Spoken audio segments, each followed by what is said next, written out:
За повеќето луѓе, Никогаш не вели никогаш е асоцијација за еден од најпознатите филмови на Джеймс Бонд.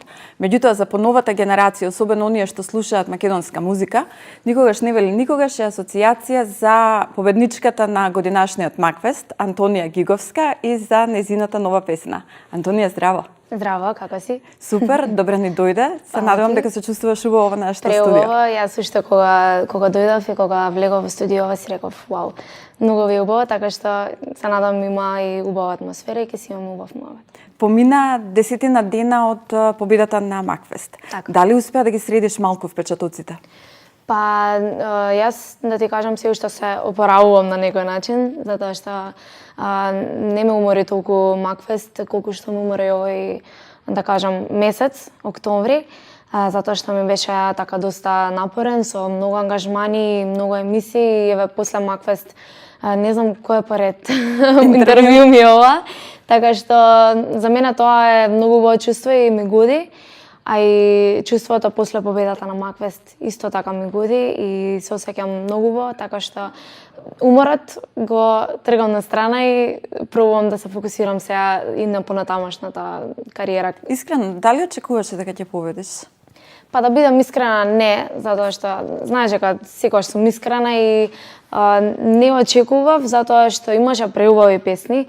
И да ти кажам искрено, јас не одам на фестивали или на надпревари за да победам, одам за да запознам нови пријатели, нови познанства, искуства, нели секој од нас има некое, да кажам, посебно чувство во себе кој што го носи кога е на сцена, така што тоа за мене нешто што е така посебно, а за победа па и не треба да се фокусираме дали песната ќе победи или дали некој од нас надпреварачи ќе биде победник. Секогаш што го велам затоа што песната како песна, ако е добра и ако луѓето сакаат да ја слушаат и ја чувствуваат во себе, тогаш нема што да се победи или да не се победи. Ако песната е добра, ќе помине и без тоа, така што тоа е тоа. Ти честита ли колегите за победата? Од кого доби прва честитка? Првата честитка па од моето семејство. А колегите, да, секако дека ми честита и морам да признам дека имаше доста кои што веднаш ми честита и веднаш ми напишаа нешто во коментари или во порака. Панчо Денка, Даниелка Маковски, Каролина, Тамара, и плюс тие што беа на Макфест, Роберт Бибилов како автор, нели, што втора награда што освои.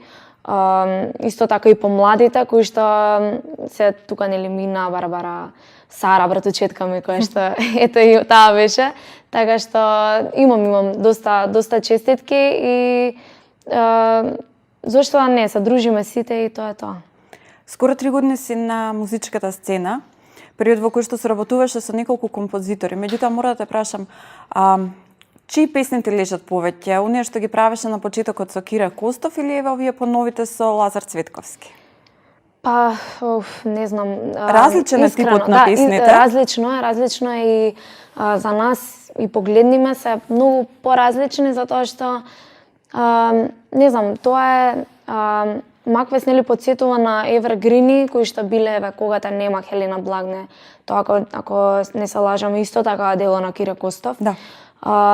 Тие се преубави песни на вистина и моите јас на вистина се ги сакам многу и за нас и погледниме. Затоа што тие некако ми го дадоа почетокот. Тоа е исто така човек кој што секогаш бил тука покрај мене и кога ми требала најголемата поддршка во моите почетоци на Макфест, тој бил тука до мене да ми укаже каде грешам, што треба да поправам и така натака. Лазар Цветковски е, морам да признам, еден од, ако не и подобрите кај нас овде, покрај Дарко Димитров, Роберт Бибилов и така натака, но тие се некој помодерен призвук. Се случило да ти понудат песна која што не ти се допаѓа, да кажеш не можам, не сакам да испеам? Па, во принцип, јас сум човек што не може да каже не. Сум имала многу кои што, еве, да кажам, не биле за мене, не дека не ми се допаѓале, но не сум се пронашла. И многу е битно да се пронајдеш во песната, битно е да се пронајдеш во стилот, во песната, во текстот, што е најбитно за тоа да биде добро како да кажам, презентирано пред публиката и најбитно е публиката да те прифати и песната да ја прифати, да ја почувствува, за да може и нели твојот човекот внатре да го почувствува, така што тоа е најбитно. Ти си дел од она млада генерација пејачки, кои што се појавија последниве 2-3 години. Имате по 16-17 години, а веќе градите кариера. Дали постои ривалство или си се поддржувате, се надополнувате со Мина Блажев, со Сара, твојата братучетка, со Барбара, Анастасија, со Лина Пејовска? Па, јас не можам да... Не е тоа ривалство, затоа што нема потреба да има ривалство. Доаѓа еден момент каде што македонската сцена е некако вратена, дека се враќа нешто посебно, некое... Се губи сивилото, уствари, што беше, што превладуваше овие неколку години наназад. Доаѓа некоја нова ера, нов звук, нови артисти кои што се стварно прекрасни, Лина Пејовска, Мина.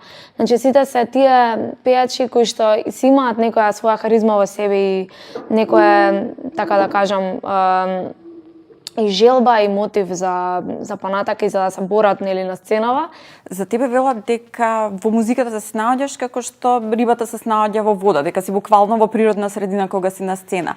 Меѓутоа, имаш ли понекогаш трема пред да излезеш, пред да треба да испееш? Дали ти прави разлика тоа дали пееш пред 5000 луѓе или пееш пред мала сала, пред најблиските пријатели? Па, искрено, чувството е исто.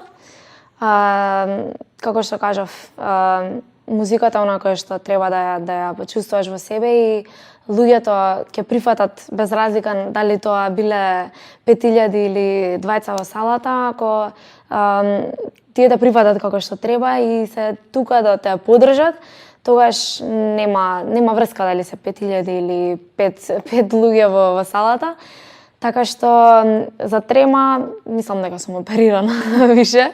Имав нормално, нели, кога се појавив некоја трема, можам да кажам, можам да признам дека и пред настап имам некој адреналин, некои паперотки во стомакот. Ама тоа е некое позитивно чувство и веќе кога излагам на сцена, веќе тоа е завршено, така што тоа е убаво некое чувство, не е трема. Кога влезе во студиото на Репортер, во неформален разговор те праша моите колеги што е со Евровизија, дали сакаш да настапиш, дали планираш да настапиш на Евровизија, дали си размислувала? Па, искрено, мислам дека не сум јас таа што треба да размислува за тоа. Затоа што сепак желби, да, би сакала да пееш. Да, би сакала, да, секако дека би сакала. Оваа година бев како пратечи вокал за IQ. Си поминавме стварно преубаво, Евровизија е едно многу убаво искуство и е многу поразлично од се што сум видела до сега. Затоа што кога ќе застанеш на таа сцена и кога ќе почне музиката и кога ќе се дрма подот, е многу така адреналинско, а јас сум човек што сака адреналин. И тоа е едно многу убаво чувство и би сакала, зошто да не. Мислам, тоа е едно посебно искуство и посебно чувство и мислам дека би сакала, зошто да не, ама се тоа пак не е до мене, него до други луѓе и дали публиката тоа го сака е прашање. Мислам дека публиката сака, кога што видов ти добиваш и прашања на твојот Инстаграм профил, дали ќе често добивам прашања, но не знам што одговорам, искрено. Мило ми е што тие ме гледаат на Евровизија и мило ми е што ме праќаат на Евровизија. Останатото е се неважно. Публиката те запозна преку учеството во шоуто Пинкови звездички. Пред 3 години, ако сум права? Па јас имав 14, а сега имам 17, да. Пред 3 години, така. Меѓутоа, неодамна кажа дека наскоро ќе се спрема некоја VIP сезона на Пинкови звездички, дека ти исто така ќе настапуваш, па ако можеш да ни откриеш малку повеќе околу тоа. Да, секако. Одам за Белград, тоа ќе биде, ќе имам 2 снимања таму. Значи се вика All Stars, сите сме повикани ние што бевме суперфиналисти, неколку од полуфиналните кои што настапува надпреварувачи. Ќе биде шоу кое што наликува на твое лице, звучи познато, ама ќе биде нешто со пеење, нема да биде со маски, со глума, со едно со друго. Ќе биде сепак пеење, еве првото снимање ми е песни од 90-ти години и мюзикл. Тука имаш сакав. веќе Да, имам основа. веќе, да, имам веќе одбрано и мислам еве утре патувам. Така што за мюзикал ми беше многу мило ако отпеам некоја песна од Тоше, но затоа што ете нема некои готови материјали, тоа е тоа. Нема да се фокусирам на тоа, него морав да одберам нешто друго и тоа. Лани во ова време го веќе работеше на мюзиклот Тајна моја посветен на Тоше. Помина на сите аудиции, победи, знаеме дека со музиката се снаоѓаш одлично, меѓутоа како се снајде со глумата? Многу добро. Искрено, јас сум девојченца мало кој што порано мислам сакало да пее, ама не било тоа многу изјаснато, него јас сум од секогаш сум сакала да глумам, исто така покрај пеењето, затоа што еве можам да кажам дека пеењето ми е откриено во градин како ме пратиле на аудиција за поточење, но поради тоа што јас сум била плачка малце и срамежливо девојче, отидов до таму и после се вратив дома, кога рекоа сега без мајките да влезете. Многу добро се снајдов во глумата и имав од кого да научам тука како режисер Тони Михајловски, кој што го поздравам исто така затоа што после секој настап или нешто слично ми праќа поздрави и ми пишува во порака или нешто слично. Исто така тука Весна Бејби, која што нели се води како моја мајка во приказната, Игор Џамбазов, Дејан Лилич, Арна Шијак. Значи, кога имаш од кого да научиш и да се угледаш, и пробите траа доста време, од прилика околу 40 дена се работеше пред премиерата и јас баш пред првата премиера се разболев и требаше да или да се најде заман или нешто слично и кога слушна нема шанси, оздравувај, зашто ако не си ти не може. Ќе ја преместиме, па тука мислам дека ја преместија, не се сеќавам добро, мислам дека ја преместија, ја пролонгираа неколку дена за јас да можам уште малку да оздравам.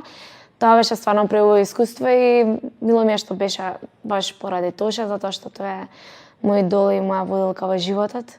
И некако многу сум емотивна кога зборам за Ми него. кажа дека дента пред да победиш на аудициите, дека си го сонувала Тоше. Да, ми дојде во сон многу чудно.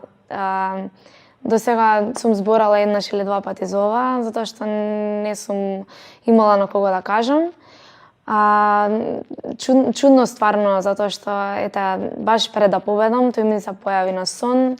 Ми кажа дека верува во мене, дека ќе бидам нешто што Македонија сака да го има во рацете, нешто што навистина ќе го ценат луѓето и ми рече дека со мене во било што, значи било каков проект или нешто слично, дека ќе биде тука да ме поддржува, без разлика дали е тука или не.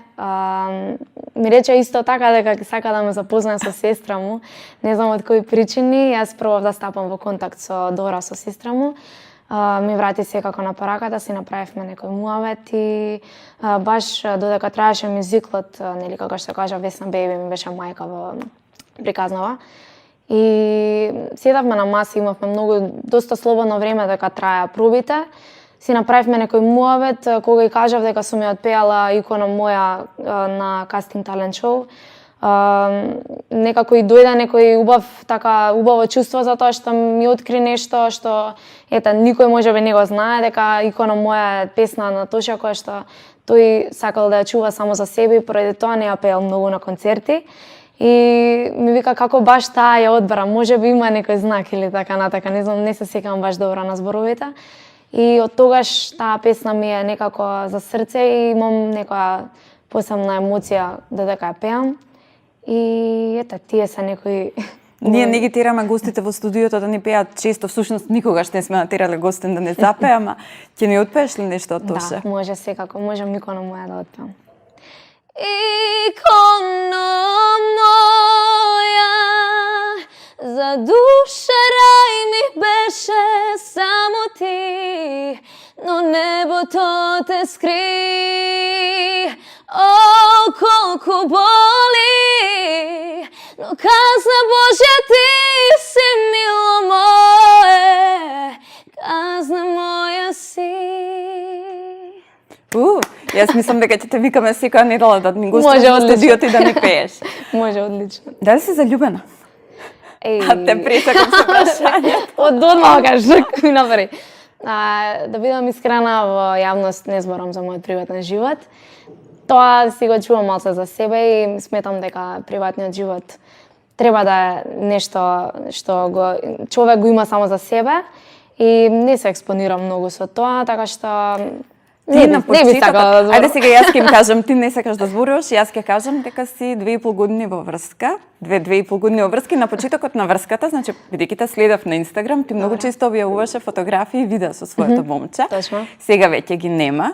Да. И во ред почитуваме нели приватност, меѓутоа тој е каратист. Па прашањето е дали те научил некој карате потек да се одбраниш од одворувачи, од момчиња? Обично